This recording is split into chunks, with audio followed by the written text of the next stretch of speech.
오늘은 뭐 네. 전체적인 시장 얘기도 하겠지만 우리 센터장님 주특기. 요즘 뭐 화학 정sek도 별로 좋지는 않지만 예.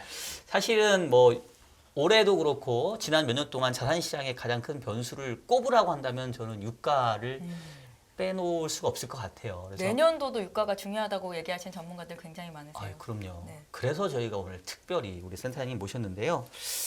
일단은 뭐 자료를 쭉 준비해 주신 것 같긴 한데 뭐 전체적으로 한번 장표 보시면서 조금 설명 주시면 저희가 네. 중간중간에 날카로운 질문 들어갑니다.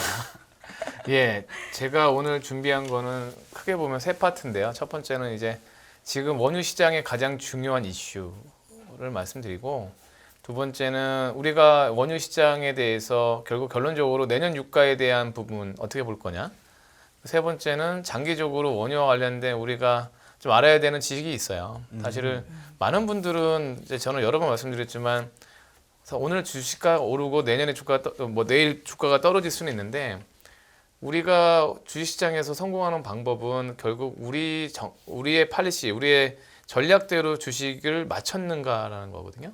이게 왜 중요하냐면 저희가 생각하는 유가의 방향성대로 가냐 가지 않냐에 따라 무슨 변수가 있었지를 보면 그것이 반복될수록 우리의 확률이 높아지는 거거든요. 네. 그건 아마 다른 부분도 똑같을 거예요. 그래서 제가 생각했던 장기 유가의 패턴 이런 부분을 통해서 커머디티 시장도 우리가 투자를 해야 된다고 보거든요. 그래서 뭐 결론적으로 저는 첫 번째 결론부터 말씀드리면 내년도의 유가는 생각보다 쓸 겁니다. 그러니까 경기 침체 때문에 유가가 떨어질 거라고 보는 의견이 꽤 있어요. 뭐 일부 의견은 뭐 50불대, 60불대 의견을 얘기하지만 저는 내년 평균 유가는 올해랑 큰 차이가 없을 거라고 보고 있거든요. 네. 80불에서 그 언저리에서 움직일 가능성이 높고 하단도 70불 이상일 것 같아요. 만약에 우리가 예상하지 못한 변수가 나오면 다시 100불을 터치할 수도 있다고 보고 있거든요. 그러니까 물론 이 뉴스는 아마 이게 맞다면 주가에는 부정적이라고 생각할 수도 있을 거예요. 인플레이션 우려. 근데 여러 번 말씀드렸지만 인플레에서 원유가 차지하는 시장은 점점 이제 좀 작아들 겁니다. 뭐 렌트비라든가 다른 기타 비용들 측면에서 보면 그래서 인플레이션 측면이 아니라 이제 장기적으로 에너지 가격 측면에서 오히려 유가가 폭락하는 게 좋지는 않다고 보거든요. 시장 측면에서도. 네네. 그만큼 경기가 침체했다는 뜻이니까요. 그래서 유가는 오히려 내년에 이제 강보합이 될 것 같은데 지금 그럼 유가에서 이끄는 주요 변수들은 어떤 상황인가 수요 공급 살펴보겠습니다. 잠깐 화면을 좀 봐주시면 지금 이 페이지에서 보시는 제가 이 화면에 설명드리고 싶은 거는 이 부분인데요. 지금 대표적인 어떤 산업 커머디티가 굴입니다. 미스터 산업이나 닥터 카퍼 보시면 여기 제가 점선해 놨잖아요. 10월, 11월, 12월 달에 구리 가격은 강보합으로 바뀌었는데 유가는 좀 약보합이거든요. 보시면 지금 표시하신 기간이 혹시 중국이 조금 이렇게 코로나 완화로 돌아선 그때부터 아닌가요? 그렇죠. 이제 지금 WTI 오른쪽에 그래프 보시면 WTI와 철강수도 마찬가지죠. 그러니까 중국이 코로나를 완화했다는 의미는 수요가 구리와 철강석이 좋아진다는 거잖아요. 최대 수입 국가니까. 그러니까 좋아졌는데 유가는 빠졌죠. 유가는 왜 빠졌을까요? 왜 빠졌을까요? 경기가 안 좋을 거라고 본 거니까. 원유 시장에서 중국은 아직은 상대가 안 돼요. 그러니까 많은 분들이 중국은 철강석과 구리를 많이 쓰니까 엄청나게 원유 소비가 많을 것 같지만 전 세계 원유 소비에서 여전히 10% 내외밖에 안 되고요. 미국이 23% 정도 차지하고 유럽 자체로 따지면 OECD 국가가 50% 차지하기 때문에 그러니까 원유라는 것 자체가 단순히 우리가 알고 있는 철강석이나 1차 제품만 아니라 플라스틱이나 화학, 기타 우리가 알고 있는 다운스트림 제품들이 많기 때문에 원유의 소비에서 아직은 중국은 그렇게 명함을 내밀지 못하고 있고요. 그러다 보니까 선진국 경기 악화 가능성으로 이렇게 유가가 좀 구리나 철강석과 좀 달리 움직였다는 거고요. 그런데 제가 여기서 말씀드린 건 천연가스는 어떠냐는 거거든요. 사실은 유가는 생각보다 세니까 잊어버렸지만 올해 여름만 해도 우크라이나 때문에 천연가스 가격이 폭등했었어요. 그리고 겨울철에도 이제 뭐 추운 겨울이 오면은 더 올라갈 거다라는 네. 전망이 있었는데 사실은 지금 가격은 좀 거꾸로 움직이고 있죠. 그러니까 지금 화면에 보시는 것처럼 그림 3번에 보시는 것처럼 천연가스 가격은 지역별로 가격이 좀 다른데요. 미국 가격이 있고 유럽 가격이 있습니다. 근데 왼쪽에 있는 미국 가격 헨리허브라고 하는 헨리허브가 수출 항구라고 보시면 되고요. 헨리허브 가격 단위가 좀 어려운데 투자자분들이 사실 우리는 다 다를 거니까 그냥 MMBTU라고 하는 단위가 있고요. 그 단위는 어떤 열량 단위입니다. 100만 브리티시 더멀 유닛인데요. 그냥 MMBTU라면 한 열량의 단위고요. 달러 단위입니다. 그래서 결국은 작년 말에 헬리허브 가격은 4불 정도 했습니다. 4달러 정도 했는데 한때 요 가격이 보시면 10불까지 갔었죠. 여름에. 그랬다가 지금 다시 5불대로 좀 내려앉은 거죠. 그러니까 말씀하신 대로 이러한 이유가 나오는 건 경기 침체의 어떤 영향이 있기보다는 여기 위에 써드린 것처럼 지금 각국이 에너지 절감 되게 많이 하고 있어요. 근데 신문에서 보시면 샤워도 이틀에 한 번씩 하고 있거든요. 프랑스 사람들은 안 믿겠지만. 그러니까 지금 이 정도로 우리는 당연히 이러한 전기와 가스를 당연하다고 생각하지만 네. 유럽에 있는 동료들한테 전화 한번 해보셔도 아실 거예요. 이거 상당히 절감하고 있거든요. 뭐 쓸데없는 방에 불을 끈다든가 이런 식으로. 그러니까 기본적으로 LNG에 대한 부족함을 알기 때문에 에너지 절감을 했고 유럽의 천연가스 가격 같은 경우는 마찬가지고요. 네덜란드의 선물 거래 가격 기준으로 보시면 요 오른쪽 그래프를 보시면요. 보시는 화면에 이거는 이제 메가와트 단위 기준으로 보면 그러니까 올해 초에도 100불에서 150불 사이였는데요. 우크라이나 전쟁 이후로 350불까지 갔었습니다. 이게 무슨 3배 오른 거거든요. 한마디로.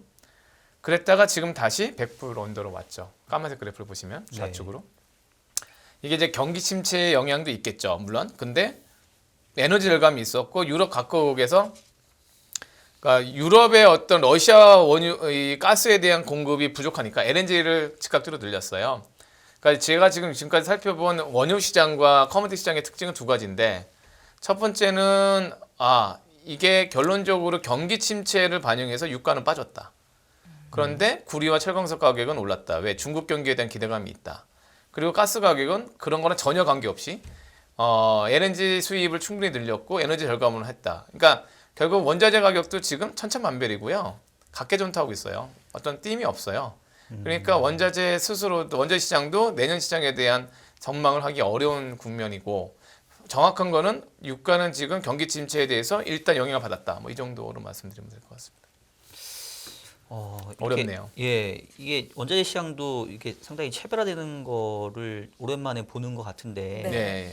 그럼 결국은 아까 말씀드렸던 것처럼 중국이 코로나 봉쇄를 완화하고 있지만 그에 따른 수요 부분들은 오히려 구리나 철광석 같은 쪽에는 긍정적이지만 원유 수요에 있어서는 중국의 비중이 크지 않다. 네, 그렇죠. 그래서 전체적으로 글로벌 수요 둔화에 대한 부분들을 반영해서 유가는 좀 최근에 조정받았다라고 말씀 주셨는데 그럼 뭐 이런 분위기면은 내년도에도 뭐 글로벌리 원유 수요는 약간 부진하다고 좀 볼 수가 있을까요?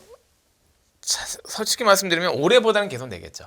올해보다는 개선되는데 제가 그래서 장표로 갖고 왔는데요. 4페이지 보시면 2023년 세계 원유 수요 자체가 배럴 퍼 데일리 쉽게 설명드리면 하루에 쓰는 배럴 기준으로 내년도에 원유 수요는 1억 159만 배럴 정도 됩니다. 이게 올해 대비해서 1.7% 정도 늘 거라 보고 있고요.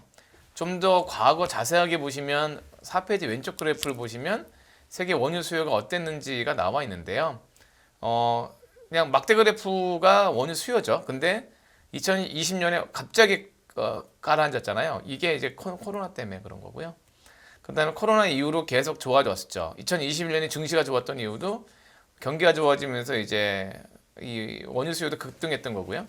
올해 원유 수요 증가율도 2%대는 늘어났습니다. 그런데 2019년 수요보다는 못했던 것 같고요. 내년도의 수요는 그래도 1.7% 늘면서 1억 160만 배럴 정도 늘 거라는 건데 이제 아쉽게도 지금 원유 수요를 전망하는 기관들의 입장은 좀 보수적이에요.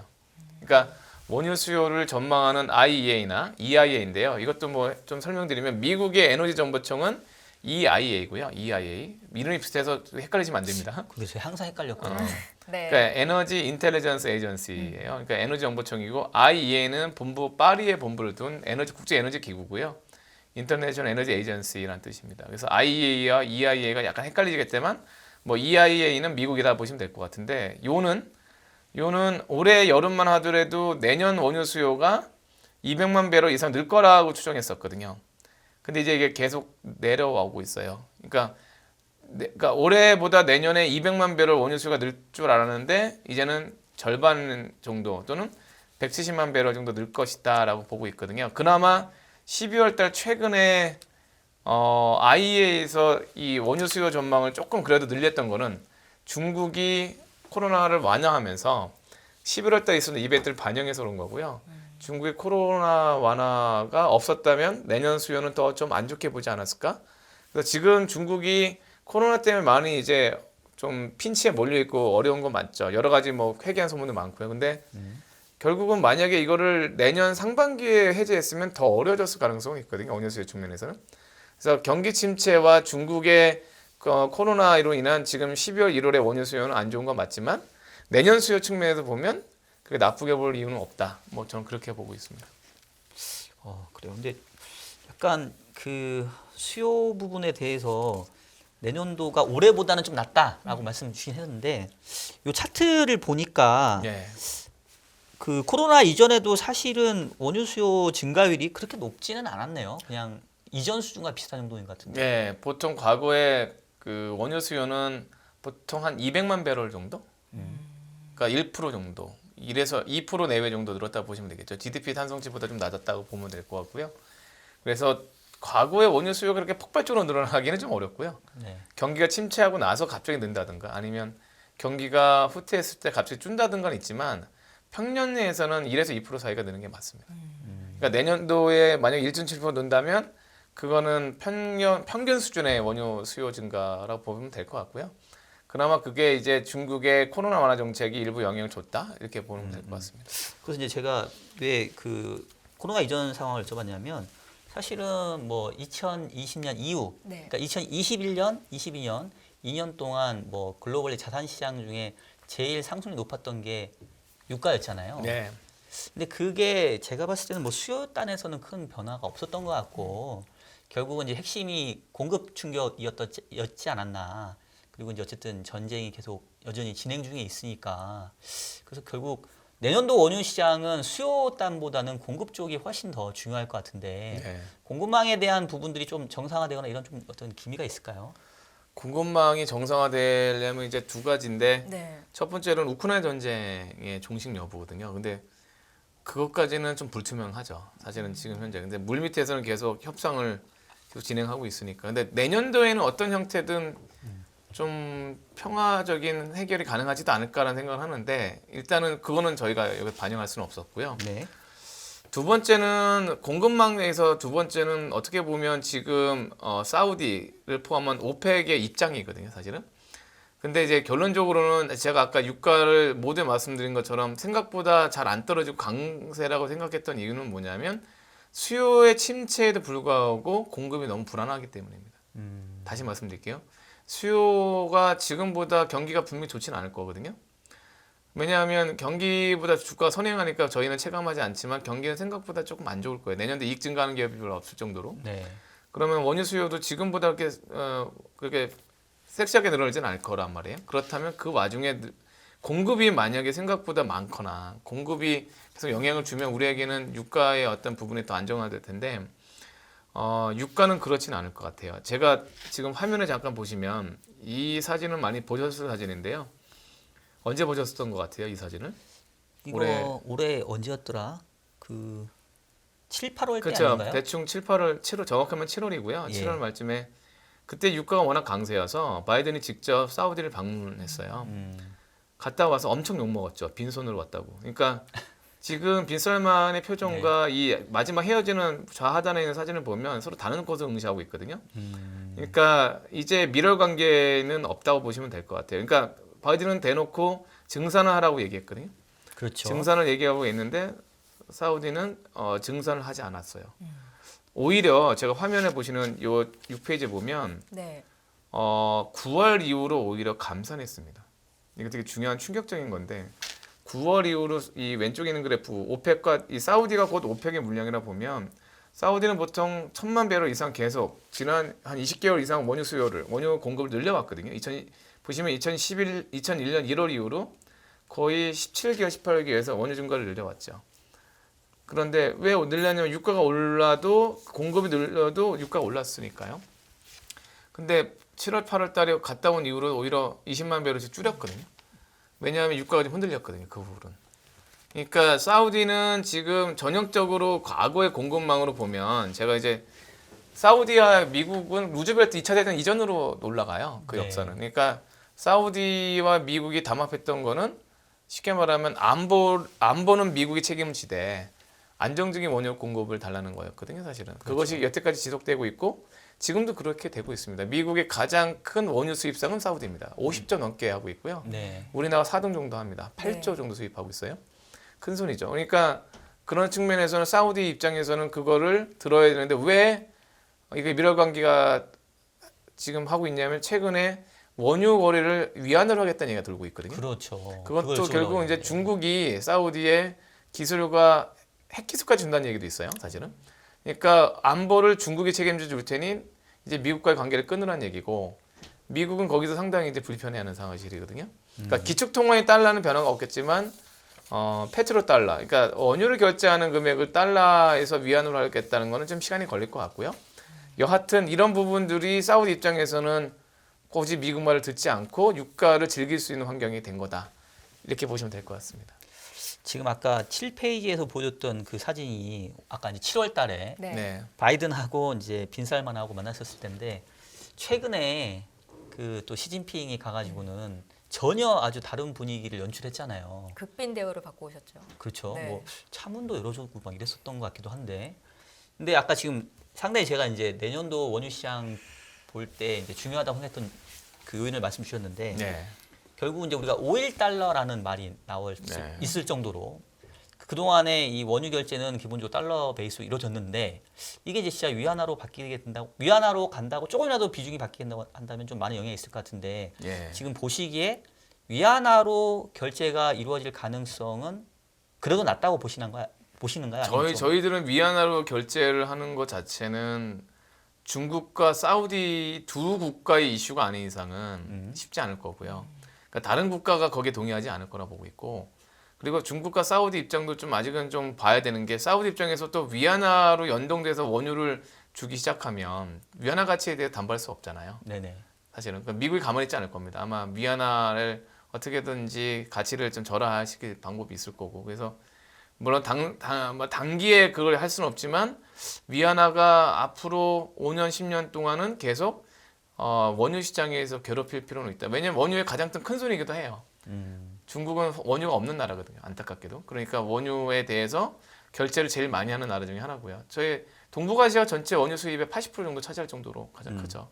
중국, 일본, 한국 이 3국 자체가. 그러니까 여기서 이제 어떻게 할 거냐의 문제인데 여하튼 단기적으로는 그게 힘들지만 계속 미국을 피곤하게 만들 수는 있다. 그렇게는 보고 있습니다.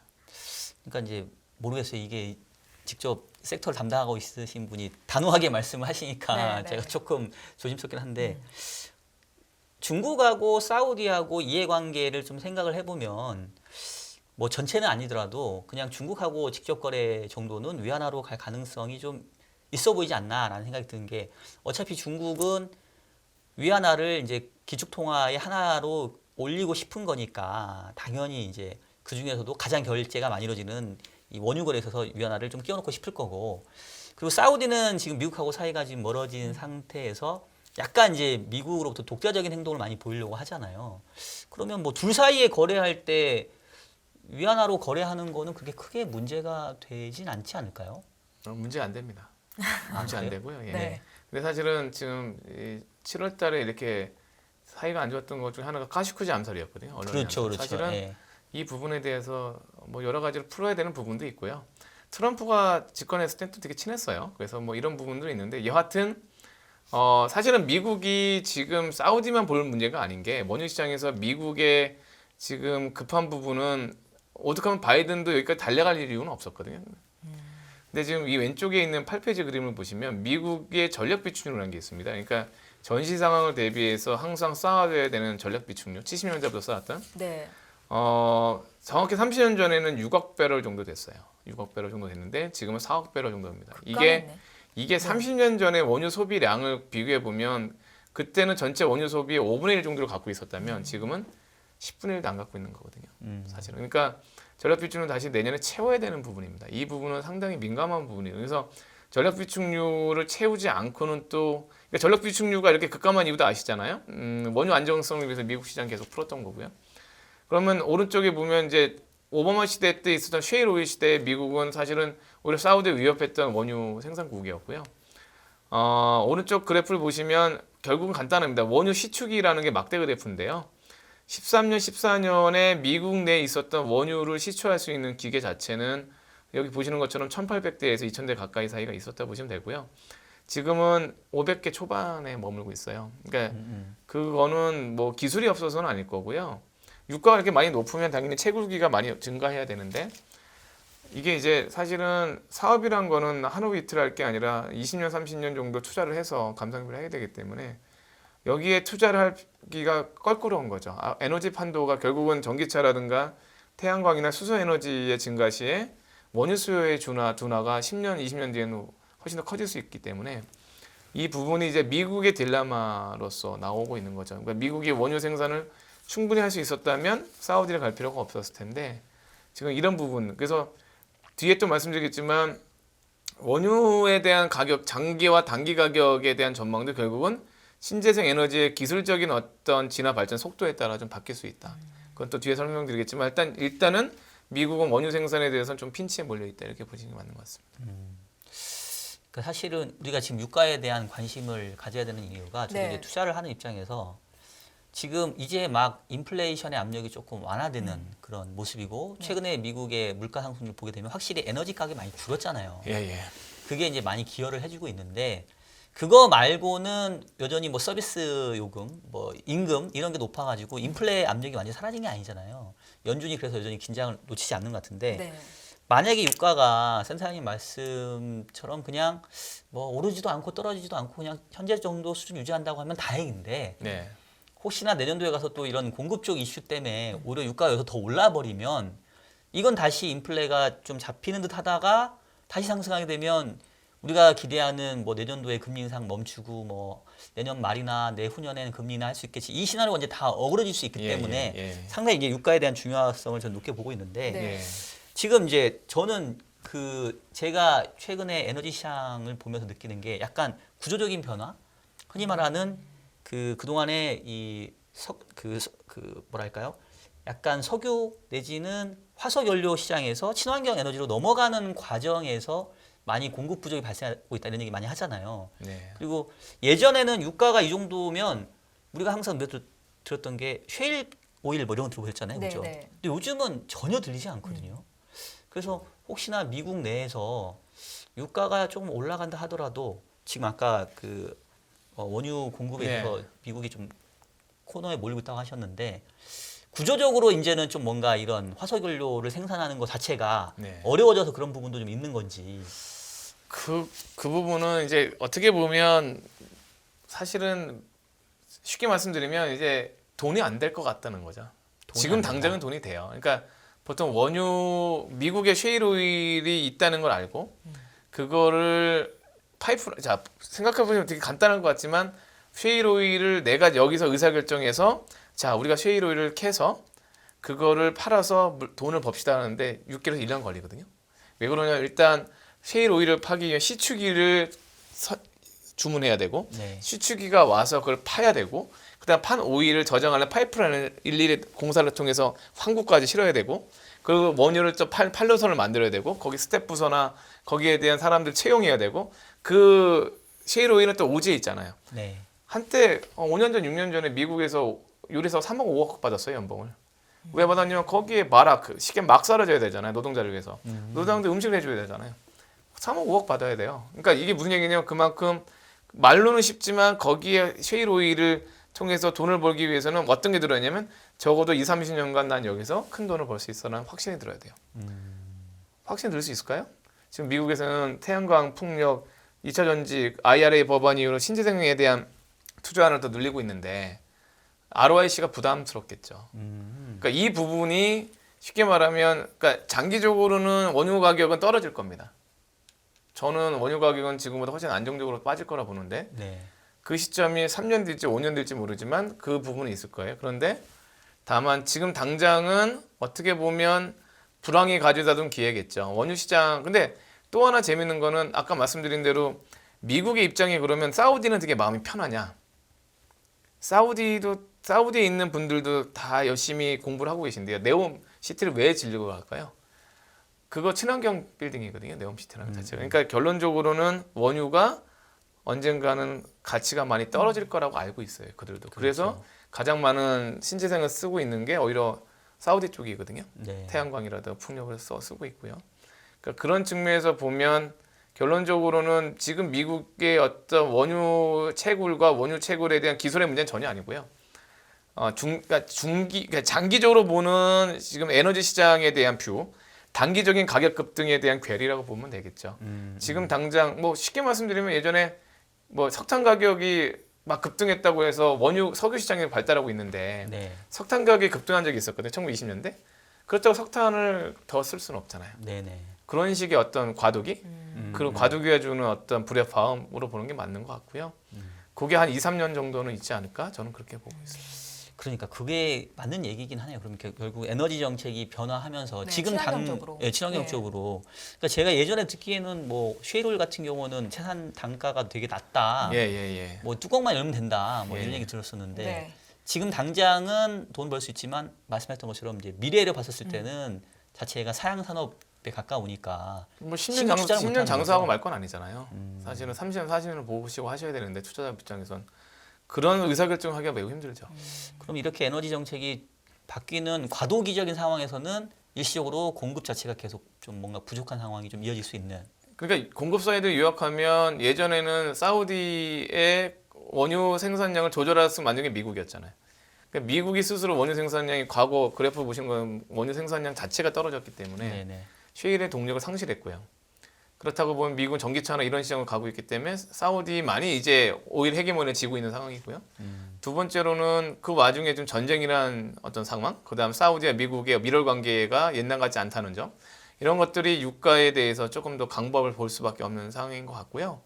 뭐 한 가지만 더 말씀드리고 주제를 좀 바꾸면 네. 사실은 제가 우려하는 건 이 부분이에요. 그러니까 원유라는 거는 뭐 사실 소비라는 게 결국은 우리가 원유를 직접 쓰지는 않거든요. 휘발유 등경유 같은 2차 제품을 쓰는 거죠. 원유를 정제하고 나온. 그래서 왼쪽에 있는 그림은 뭐냐면 미국의 휘발유 재고라 보시면 돼요. 근데 이제 이 그림을 보는 것을 쉽게 설명드리면 이 음영, 이제 청록색, 청회색의 이 음영은 과거 5년의 레인지예요. 그러니까 이 안에 원유 재고가 보통 휘발유 재고가 들어 있었다 보시면 되거든요. 근데 지금 요 2022년의 재고는 이탈했죠 이미. 그러니까 재고가 상당히 낮은 상황이거든요. 이 부분은 공급망 이슈가 있는 거죠. 그러니까 수요가 안 좋다기보다 미국 올해 경기는 나쁘지 않았거든요. 근데 노동자들이 출근을 덜 하고 있어요. 그러니까 그 부분은 코로나 이슈도 있고 재택근무 이슈도 있고 뭔가 생산 요량이 예전보다 못하는 거죠. 그러다 보니까 휘발유 재고, 그리고 휘발유 외부에 수입해 줘야 되는데 수입량도 예전 같지 않은 거고요. 그러니까 재고 자체가 너무 낮아서 이 재고를 어느 정도 올리지 않으면 항상 가격에 민감할 수밖에 없는 형상이고요. 오른쪽에 보시면 등경유로 가는데 미래 제품이라는 게 등경유 재고도 5년 평균을 계속 하회하고 있죠. 평균적으로 3억 배럴 내외였다면 2억 5천만 배럴로 계속 유지되고 있는데 유럽도 마찬가지죠. 뭐 여러 가지 생산량이나 코로나나 요즘 뭐 우리끼리 이런 말씀 드리는데 뭐 자동차 신차 구매하는데 뭐 20개월 30개월 기다린다면서요. 전 지금도 그걸 믿을 수가 없거든요. 20개월 30개월 정말 기다릴 수 있는지 모르겠지만 네. 그런 상황이라면 이것도 지금 어떻게 보면 생산량 자체가 수요 대비해서 구조적으로 낮은 거 이런 부분도 해소하려면 좀 시간이 필요할 거다. 그러니까 구조적으로 재고가 너무 낮다. 제품 재고와 원유 재고는 차치하더라도 이런 부분들이 유가에 대해서 이제 어떻게 보면 잘 떨어지지 않는 그런 부분이라고 보면 될 것 같습니다.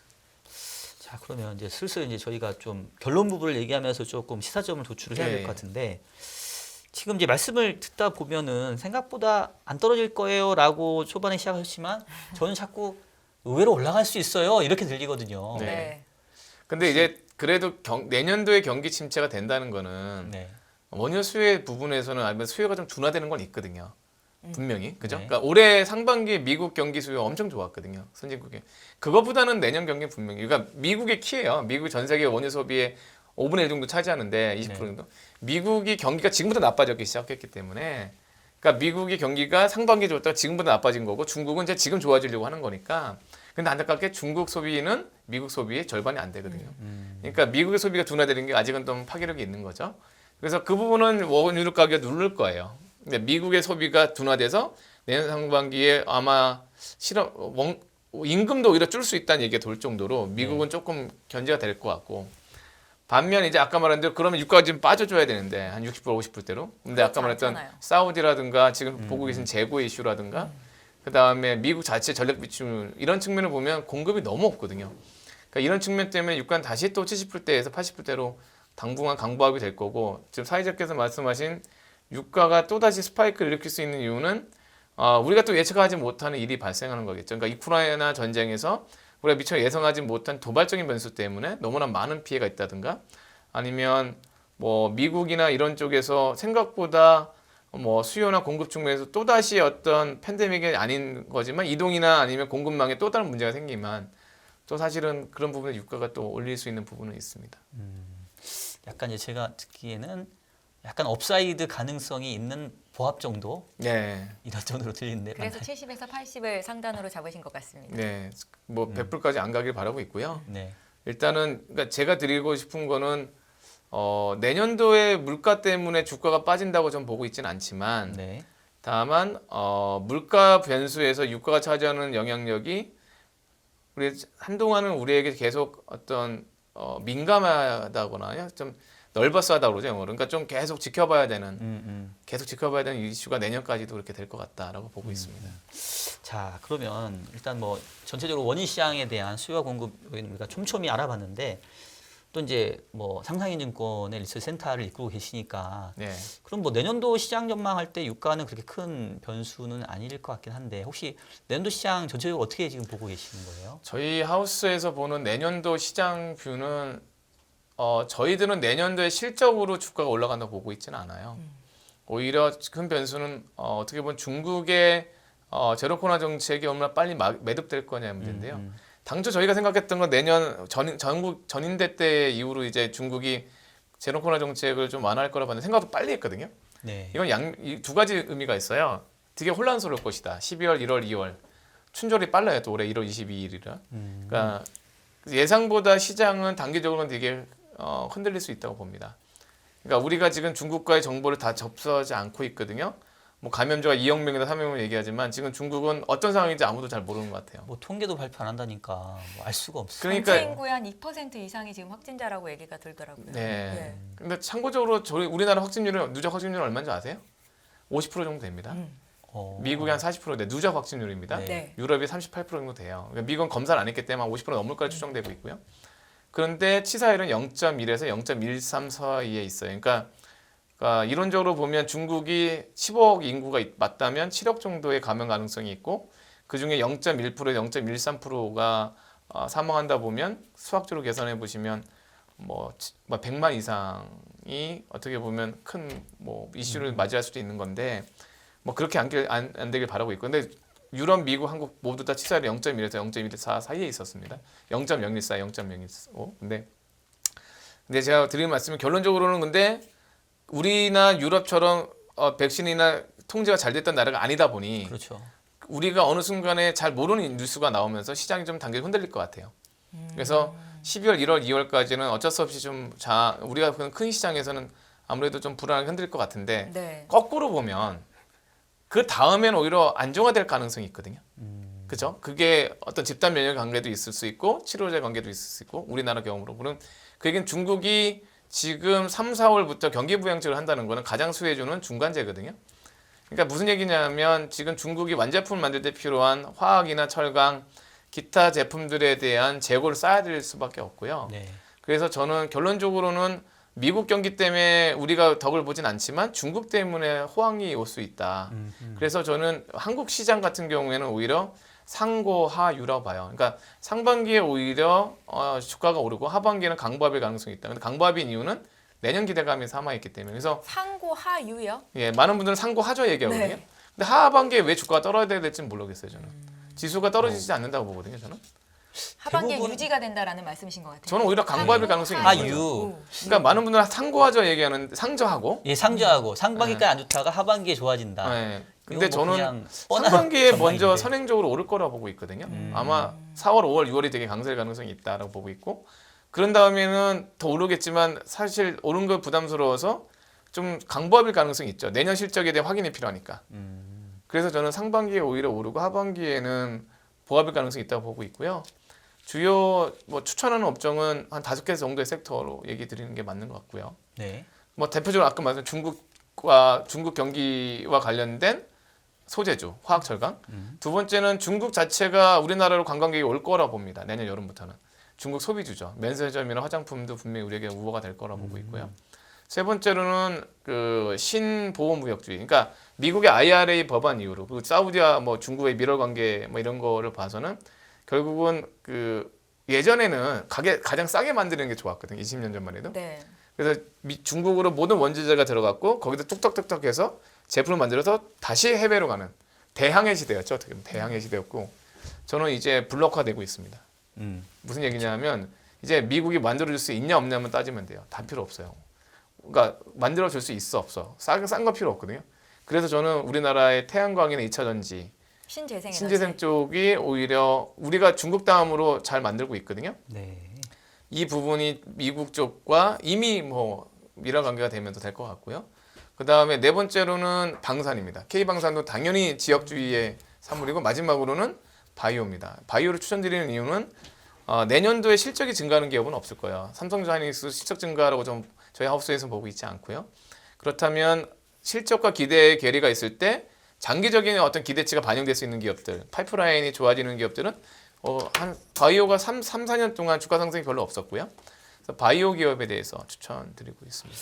네, 오늘 저는 선생님 처음 뵀는데 너무 시원시원하게 말씀 주셔가지고 시간이 너무 금방 갔죠. 여기 예. 지금 댓글을 보니까 센터장님 또 나와달라고 하는데요. 네. 올해는 이제 마지막이잖아요. 내년 초에 또 한번 저희가 모시고 얘기를 들어봐야 될 것 같습니다. 네. 네, 이만 보내드려야 될 것 같고요. 네. 상고하유 네. 그리고 소비재, 중국 소비주, 신재생에너지, K방산바이오까지 예. 유망 섹터까지 콕 찍어줘서 너무 감사드리고요. 네. 오늘은 센터장님 요만 네. 보내드리고 아쉽지만. 내년도에 조금 긴 시간 모셔서 좀 더 디테일한 그때는 얘기 좀 1시간 듣도록 하죠. 그렇게 네. 하시죠. 예, 네. 고생하셨습니다. 자, 고맙습니다. 고맙습니다. 네. 전례 없는 금리 인상이죠. 환율 너무 어려워요. 결론만 알려주세요. 당신은 외환 모태솔로입니다. 환율 그동안 너무 어려우셨죠? 이제는 쉽다 말할 수 있을 거예요. 오늘부터 환율과 썸 타시겠습니까?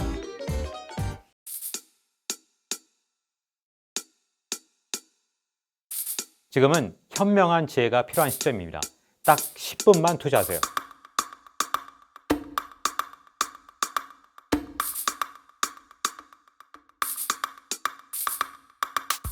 제 영혼을 갈아 넣었습니다. 다음이 뭔지 궁금하지 않으세요? 이제는 더 이상 늦출 수가 없습니다.